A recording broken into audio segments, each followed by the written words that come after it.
Assalamualaikum warahmatullahi wabarakatuh. Kami ingin menyebutkan fungsi dari sel-sel hewan dan sel tumbuhan. Saya Triani ingin menjelaskan dari sel hewan.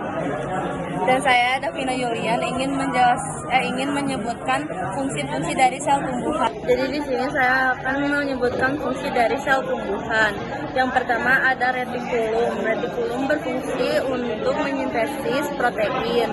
Yang kedua ada sitoplasma, berfungsi sebagai tempat organel sel. Ketiga, nukleolus berfungsi untuk menyintesis komponen ribosom. Yang keempat, nukleolus berfungsi untuk mengontrol protein.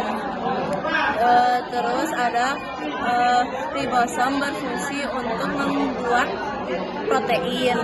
Terus kloroplast berfungsi untuk bertanggung jawab terjadinya fotosintesis. Amiloplas berfungsi untuk menyimpan hasil fotosintesis. Peroksisom berfungsi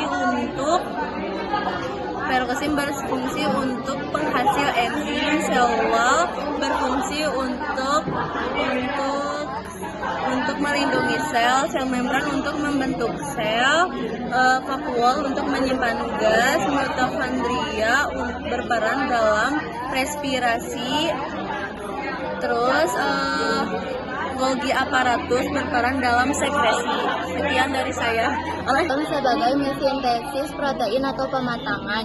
Terus sitoplasma sebagai tempat organel sel.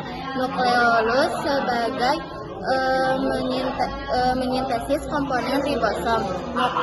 Nukleus sebagai mengontrol sintesis protein. Ribosom berfungsi sebagai membuat protein. Mitokondria berfungsi dalam respirasi sel. Badan Golgi berfungsi sebagai sekresi yang berisi enzim. Terus ribosom berfungsi sebagai proses dalam pencernaan intrasel. Terus retikulum endoplasma halus berfungsi